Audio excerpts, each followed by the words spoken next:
Hai guys, jadi inilah penampakan manusia-manusia yang habis jaga malam kemarin. Aku kemarin jaga malam dari jam 7 malam sampai jam 7 pagi hari ini. Tapi aku baru balik jam 8 karena tadi ada urusan administrasi bentar. Jadi kemarin itu aku jaga di Bona 1, which is kalau kalian udah lihat vlog aku yang pertama, yang live update part pertama, Bona itu kayak nama instalasi rawat inapnya yang khusus pasien-pasien anak di Rumah Sakit Dr. Sutomo. So, welcome back to live update tentang koas pediatri part ketiga. Di part ketiga ini aku mau cerita-cerita tentang rotasi pediatri di Rumah Sakit Universitas Airlangga guys.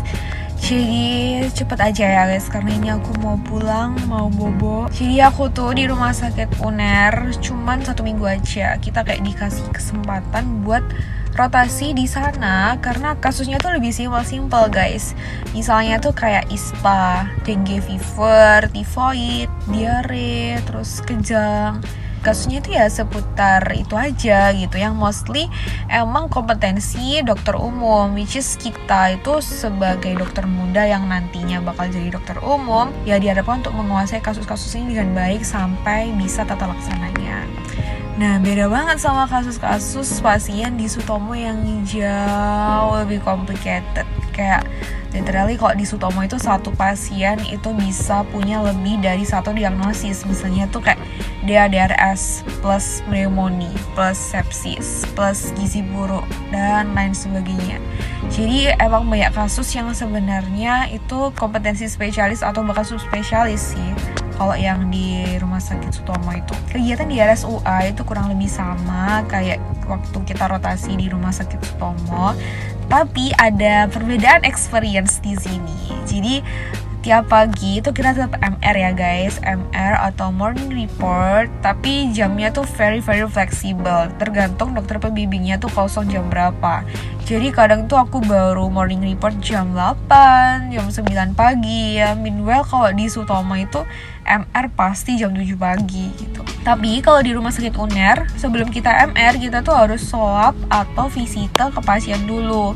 Kemarin waktu kita di sana itu ada sekitar 40 pasien anak yang rawat inap. Jadi 40 pasien ini dibagi ke 10 dokter muda. Jadi kira-kira satu dokter muda itu pegang 3-4 pasien. Setelah kita swab ke pasien tiap hari, kita itu isi lembaran pink kayak gini. Habis swab ke pasien, terus morning report, kita ada jadwal rotasi guys.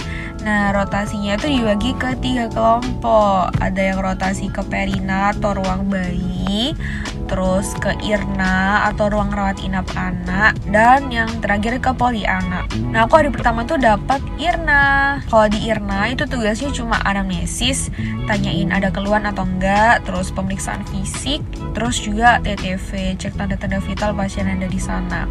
Tapi karena kemarin tuh pasiennya lumayan banyak ya guys, jadi ya perlu waktu yang lumayan lama juga gitu, karena yang rotasi di IRNA itu cuman 3-4 dokter muda. Jadi ya mungkin satu dokter muda bisa pegang 10-15an pasien, dibagi juga sama nurse muda yang ada di sana. Nah, kalau di poli sama aja sih, kurang lebih kayak anamnesis, antropometri itu kayak bantuin ngukur berat badan, tinggi badan, terus tingkat lengan atas sama lingkar kepalanya pasien-pasien di sana. Dan yang merupakan hal baru bagi aku dan cukup berkesan itu waktu rotasi di perina atau ruang bayi. Karena di Dr. Sutomo itu aku belum masuk ke divisi neonatologi. Jadi lumayan excited gitu karena pertama kali masuk ke ruang bayi. Kita di sana belajar ngitung Apgar score, down score, sama belajar bikin status bayi sih guys. Menurutku experience yang paling berkesan selama aku di RSUA itu aku berkesempatan untuk ikut sesar atau C-section atau SC.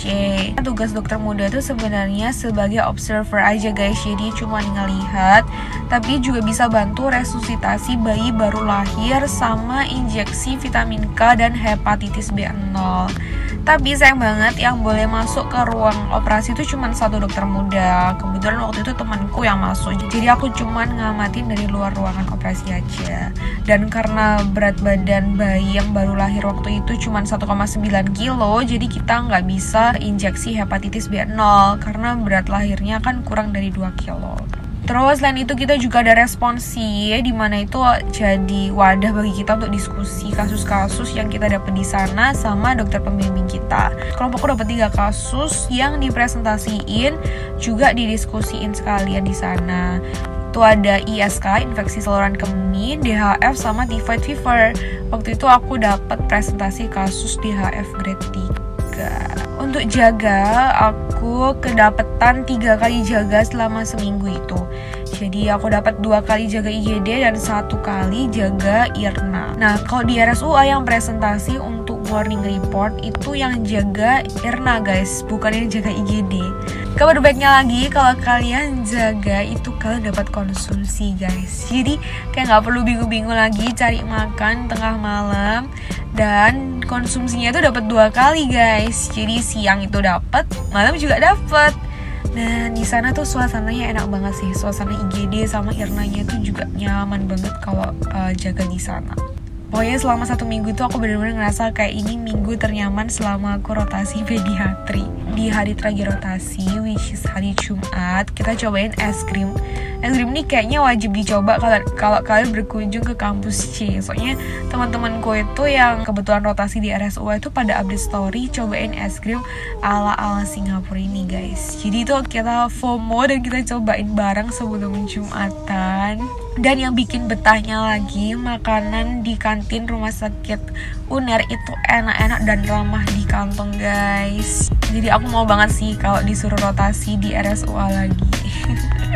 Oke guys, sekian deh kayaknya live updates tentang kehidupanku selama koas di pediatri. Ya kayaknya ini vlog terakhir di Stase Pedi, soalnya aku tanggal 17 April udah bakalan pindah ke stase yang baru. So buat kalian yang gak mau ketinggalan update-update terbaru, jangan lupa subscribe dan stay tune untuk vlog-vlog di stase berikutnya. Doain ya guys, semoga koasku lancar dan juga ada waktu untuk bikin vlog-vlog kayak gini. So bye-bye.